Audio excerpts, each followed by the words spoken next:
Hey friends, good afternoon, my dear students. I welcome you all with the beautiful greetings. May peace, blessing, and mercy of Almighty God be on all of us. आज हम एक नया topic पढ़ेंगे which is very interesting and which is also related to our daily life.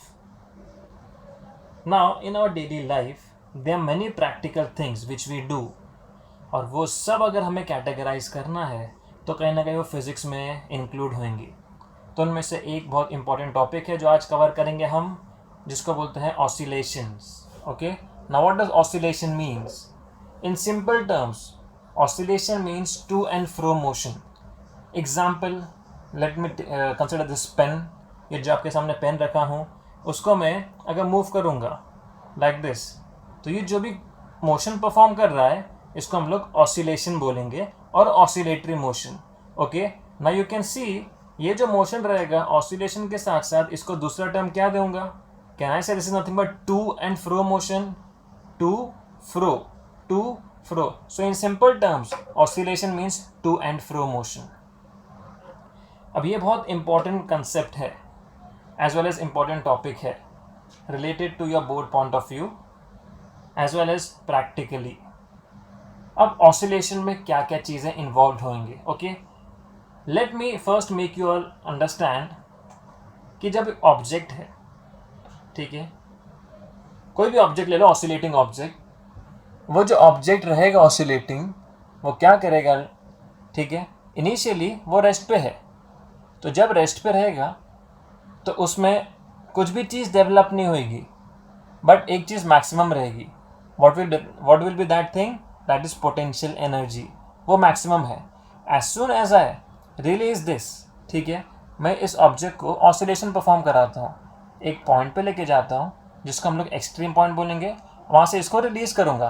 तो release करने पे ये जो मोशन परफॉर्म कर रहा है ऑसिलेटरी मोशन परफॉर्म कर रहा है, और धीरे धीरे यू कैन सी वो धीरे धीरे स्लो हो जा रहा है. उसके पीछे क्या रीज़न हो सकता है स्लो होने का? रीज़न ये है क्योंकि आसपास का जो एयर रेजिस्टिव फोर्स है वो उसको कहीं ना कहीं रोक रहा है, जिसकी वजह से उसका मोशन, या जिसका हम लोग दूसरा टर्म फिजिक्स टर्म में बोलेंगे, जिसका एम्पलीट्यूड धीरे धीरे कम हो रहा है.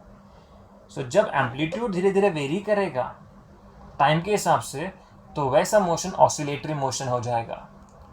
अगर वैक्यूम में ऐसा मोशन प्रोड्यूस करेंगे हम, तो क्या हो जाएगा? वहाँ पे ऑसिलेशन ख़त्म नहीं होंगे, कंटिन्यूस वैसे मोशन ही रहेंगे.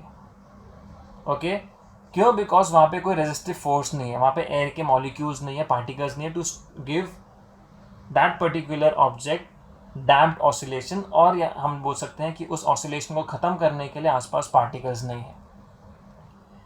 नाउ मूविंग फर्दर, दूसरा example, let us take an example of a spring. Spring क्या करते हैं? मैं क्या करता हूँ, स्प्रिंग के दो एंड होते हैं. एक फ्री एंड को मैं वॉल पे अटैच कर देता हूँ, फिक्स कर देता हूँ, और दूसरे एंड को फ्री रखता हूँ, और जो फ्री एंड है उसको मैं पुल करता हूँ. So when ever I am pulling means a kind of force. तो जब मैं पुल करता हूँ एक पर्टिकुलर डिरेक्शन में, तो अब क्या हो जाएगा? उसको रिलीज करूँगा तो वो स्प्रिंग कहाँ पे ट्रैवल करेगी? जहाँ पे फोर्स अप्लाई किया था उसके ऑपोजिट डायरेक्शन में स्प्रिंग ट्रैवल करेगा. तो अल्टीमेटली ऐसे टाइम पे जो फोर्स इन्वॉल्व होता है उसको हम लोग रीस्टोरिंग फोर्स बोलेंगे. Okay, this is a diagram in which there is a spring, one end is attached to the wall and another end is free.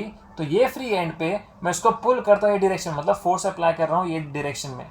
As soon as I release that, तो अब object कहाँ travel करेगा? Spring कहाँ travel करेगा? अपनी वापस position पे regain होने जाएगा. सो वापस अपनी मीन पोजीशन पे वापस जा रहा है, इन शॉर्ट रीस्टोर हो रहा है. तो ऐसे टाइम पे जो फोर्स प्रोड्यूस होएगा उसको बोलेंगे रीस्टोरिंग फोर्स. अब रीस्टोरिंग फोर्स होता क्या है? रीस्टोरिंग वो फोर्स है जहाँ पे फोर्स और डिस्प्लेसमेंट एक दूसरे के हिसाब से नेगेटिवली डायरेक्टेड होते हैं.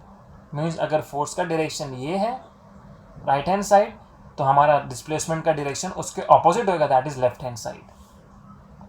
नाउ मूविंग फर्दर, अब यहाँ पे एक नया फोर्स जो इन्वॉल्व हुआ है, क्या उसको हम न्यूटन्स लॉ के साथ अप्लाई कर सकते हैं या रिलेट कर सकते हैं? अब न्यूटन फोर्स जो है, न्यूटन फोर्स में क्या बोला गया है? फर्स्ट जो लॉ है न्यूटन का, कि जो भी बॉडी में आप डायरेक्शन, जो भी बॉडी पे आप फोर्स अप्लाई करो कोई भी डायरेक्शन पे, वो बॉडी वही डायरेक्शन में मूव होएगी जहाँ पे आपने फोर्स अप्लाई किया है वो पर्टिकुलर डायरेक्शन में। But here we can see कि फोर्स तो मैं अप्लाई कर रहा हूँ ये डायरेक्शन में, और जब रिलीज करूंगा तो बॉडी वो डायरेक्शन में ट्रैवल नहीं कर रही है, उसके ऑपोजिट डायरेक्शन में ट्रैवल कर रही है। तो ऐसा नहीं है कि न्यूटन का लॉ यहाँ पे अप्लाई नहीं हो रहा है।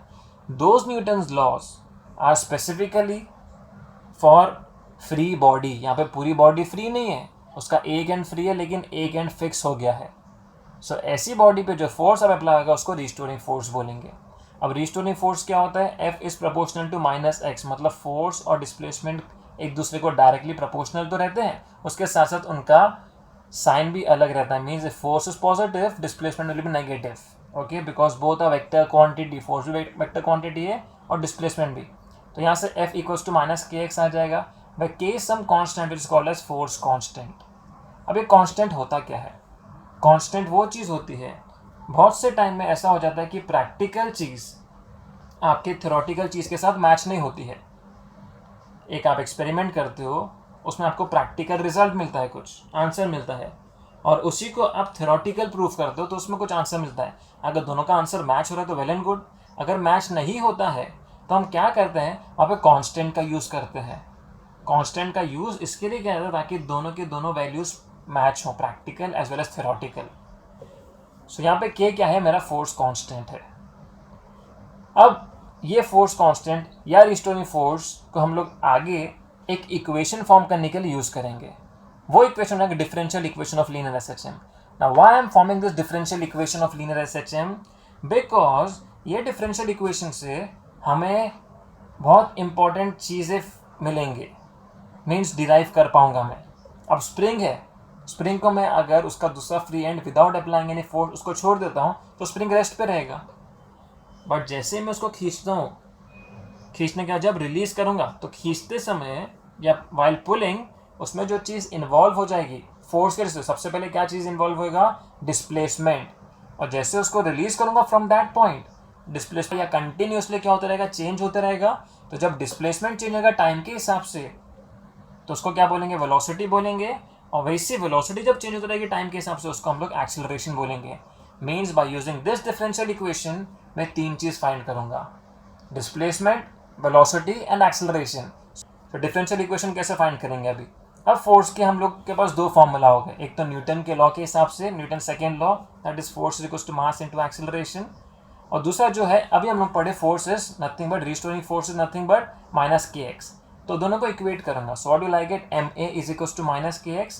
तो यहाँ से a क्या हो जाएगा? -k/m इंटू x, ठीक है। अभी k/m को ब्रैकेट में क्यों लिखा हूँ? बिकॉज k क्या है? मेरा फोर्स कांस्टेंट है, और m क्या है? मास ऑफ द स्प्रिंग, ठीक है। तो आप कितना भी मास ऑफ द स्प्रिंग या फिर कितना भी स्प्रिंग को आप खींचो, फोर्स अप्लाई करो, जब कंटिन्यूसली मोशन में रहेगा स्प्रिंग तो क्या उसके मास पे अफेक्ट किया करेगा? नहीं, उसका मास अफेक्ट नहीं करेगा। मीन्स मास थ्रू आउट उसका कांस्टेंट रहेगा। So ultimately mass of the spring is also constant through out this particular oscillatory motion. So k और m दोनों कांस्टेंट है, तो इसलिए मैं इनको एक कॉमन टर्म दे देता हूँ, that is omega square, which itself is a constant, जिसकी वैल्यू क्या हो जाएगी? k/m हो जाएगी। सो यहाँ से मुझे एक्सेलरेशन का वैल्यू मिल गया, क्या मिला? a is equals to -ω²x। This is the value of acceleration being produced while this spring oscillate from mean to extreme position. तो ओमेगा स्क्वायर बिकम्स k/m, तो ऐसे ओमेगा क्या बन जाएगा? √k/m। ये जो ओमेगा है ये आपकी एंगुलर फ्रीक्वेंसी है।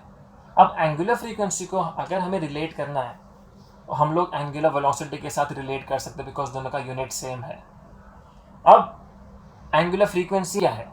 If you want to understand, अब ये जो ट्विस्ट हैं स्प्रिंग के, ठीक है, when I stretch the spring, तो ट्विस्ट ड्यूरिंग स्ट्रेचिंग ट्विस्ट का कुछ एंगल रहेगा, and if I release that तो अब कंप्रेस हो जाएगा स्प्रिंग। तो ड्यूरिंग कंप्रेशन उसका कुछ ट्विस्ट हो रहा है, मतलब उसका जो एंगल है कंप्रेशन और रिलैक्सेशन के टाइम पे चेंज हो रहा है, तो उस एंगल के हिसाब से जो फ्रीक्वेंसी चेंज हो रही है उसको हम लोग एंगुलर फ्रीक्वेंसी बोलेंगे। बट ओवरऑल जो स्प्रिंग की फ्रीक्वेंसी रहेगी वो क्या रहेगी? कांस्टेंट ही रहेगी। वो कभी आपको, मतलब स्प्रिंग आपने स्ट्रेच करके रिलीज किया, while stretching and releasing internally वो चेंज हो सकती है, but overall at the end कितने भी उसकी जो फ्रीक्वेंसी रहेगी वो कांस्टेंट रहेंगी, एंगुलर फ्रीक्वेंसी।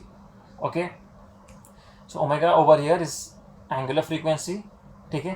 तो अब इसको रिलेशन को वापस लिखेंगे, a = -ω²x। अब मुझे इक्वेशन फॉर्म करना है, इक्वेशन फॉर्म करने के लिए कुछ रूल्स एंड रेगुलेशन होते हैं. We have studied in mathematics.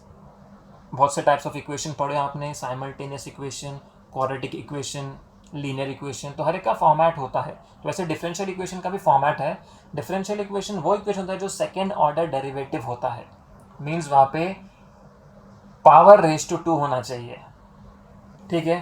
तो अब ये दिमाग में रख के या ये इक्वेशन को कंसिडर करके हमें डिफरेंशियल इक्वेशन रीच करना है. So what will I do? I know what is acceleration, nothing but velocity upon time, that is dv upon dt. And what is velocity? Displacement upon time. तो v की जगह dx upon dt में put करता हूँ तो मुझे क्या मिलेगा? Acceleration d upon dt of v की जगह मैं dx upon dt पुट कर सकता हूँ. तो यहाँ से क्या मिला मुझे? a equals to d into d, d square हो जाएगा. तो d square x upon D T square. तो मुझे acceleration in terms of displacement मिल गया. तो इस चीज़ को मैं यहाँ पे पुट करूँगा इसकी जगह पे. तो इक्वेशन क्या मिलेगा? D square x upon D T square is equals to minus omega square X. मुझे इक्वेशन बनाना है. इक्वेशन में थ्रू आउट वेरिएबल सेम होने चाहिए. तो मैं ये पूरे टर्म को ये साइड ले लूँगा. तो मेरा इक्वेशन क्या मिलेगा मुझे? D square x upon D T square plus omega square X is equals to 0. This equation is my differential equation of linear SHM.